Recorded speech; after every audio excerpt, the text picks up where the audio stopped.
金州勇士喺上個賽季都經歷咗起伏不斷嘅賽季，呢支曾經嘅王朝球隊喺 Stephen Curry 嘅帶領底下，試圖重整旗鼓，但係最終都係止步喺季後賽第二輪，讓人睇到希望，但又感受到無奈。常規賽嘅階段，勇士嘅開局都唔錯，但係隨住 De'Anthony Melton 嘅左膝前十字韌帶撕裂，導致賽季報銷，呢個傷病都嚴重影響咗球隊嘅節奏，仲有防守深度。Melton 作為一位 3D 型嘅後衛，本來就係勇士體系入邊不可或缺嘅拼圖。佢嘅缺席都讓教練 Steve Kerr 不得不頻繁調整陣容，尋找替代嘅方案。為咗彌補呢個空缺，勇士喺12月就進行咗交易，用 Melton 加上3個二輪，從籃網換嚟咗舒魯達同埋1個二輪翻嚟。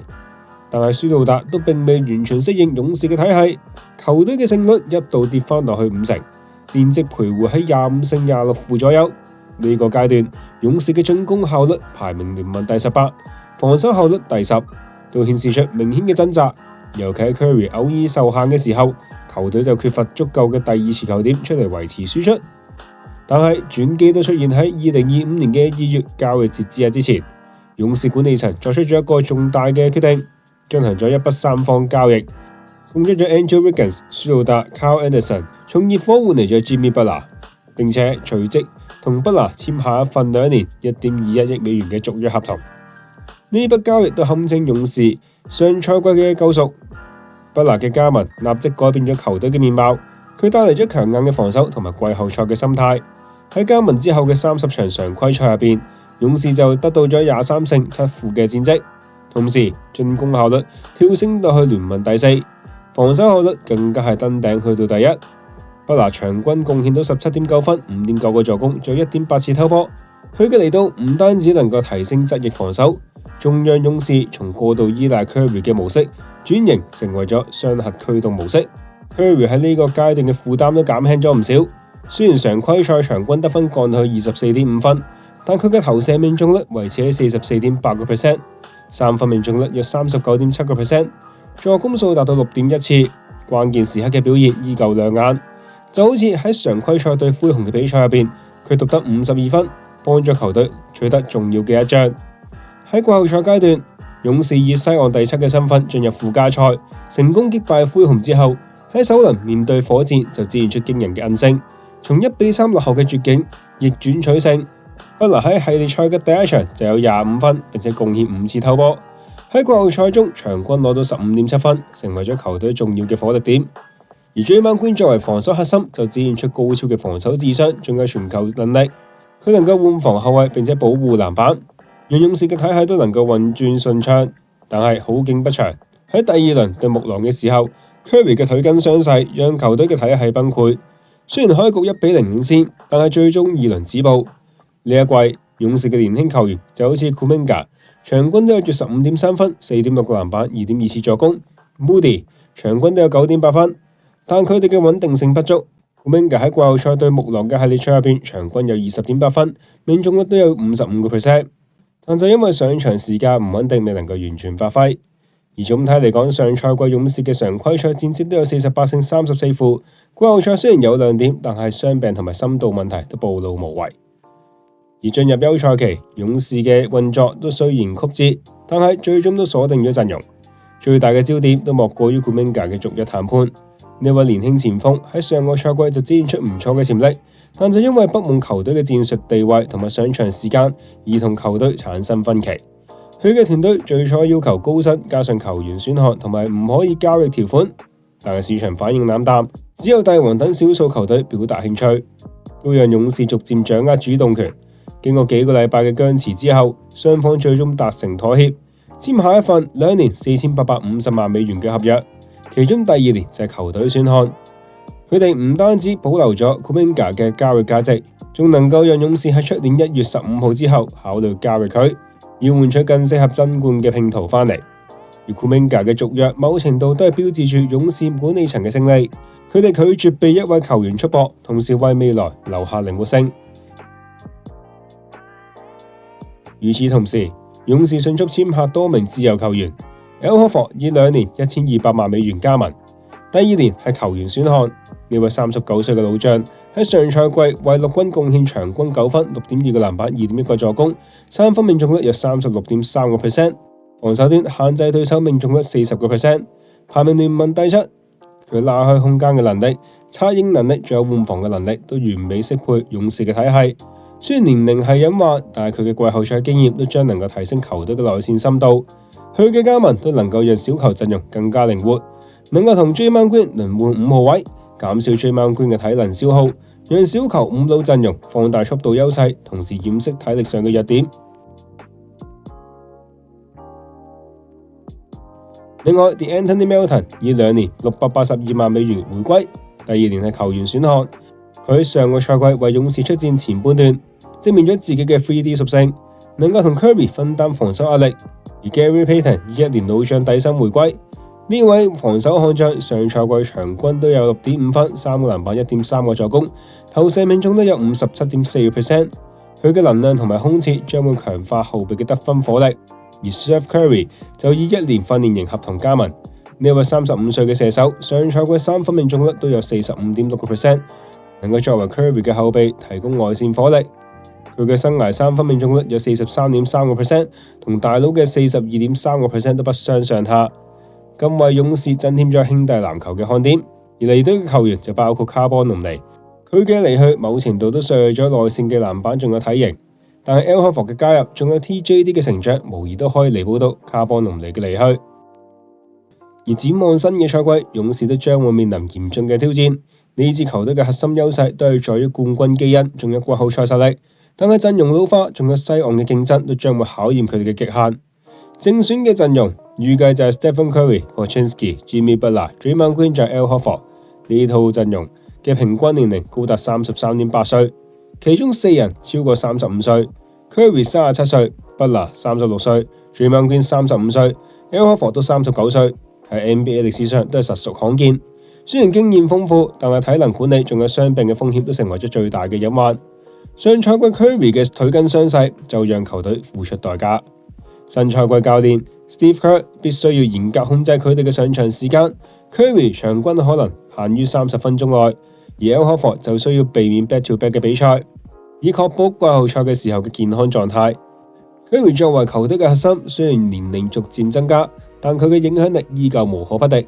上賽季關鍵時刻嘅52分表現，都證明咗佢仍然有住好強嘅得分能力，能夠爬位、拿開防守，為隊友創造機會。預計新賽季佢都將能夠繼續貢獻高效嘅輸出，維持3分火力，作為球隊嘅進攻支柱。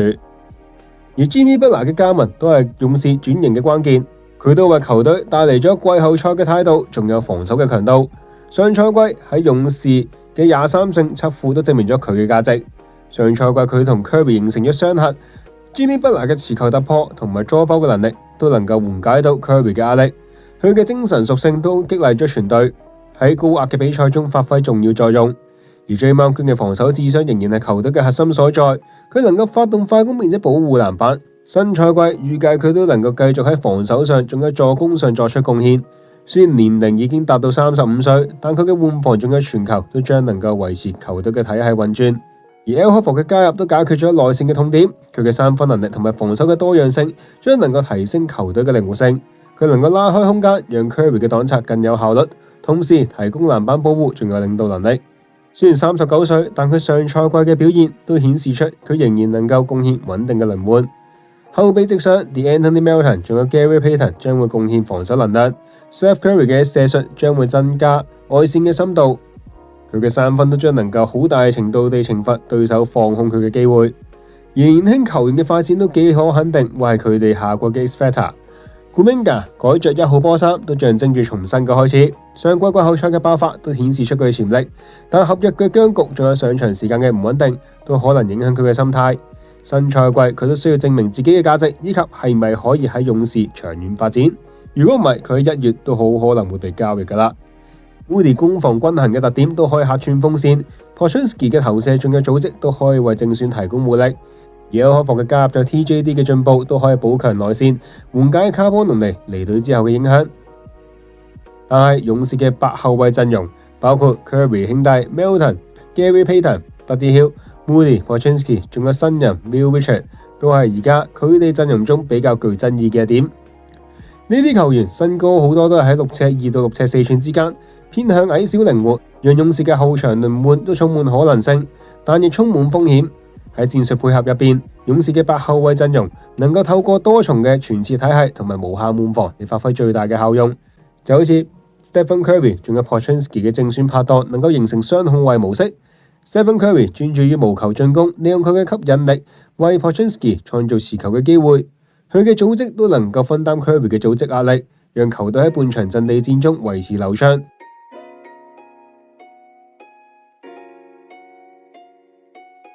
喺後備階段 ，Seth Curry 仲有 Buddy Hield 嘅組合就強調外線火力，兩個人都係頂級嘅射手，能夠喺 Stephen Curry 休息嘅時候維持3分威脅。佢哋都能夠懲罰防守漏人，可以融入勇士嘅傳切戰術。透過 Draymond Green 嘅策應傳球，獲得空位機會，進而拉開空間，讓 Jimmy Butler 或者 Kuminga 等人衝擊籃底。而 Gary Payton 仲有啲 Anthony Melton 就負責防守轉換，佢哋嘅壓迫防守能夠發動快攻。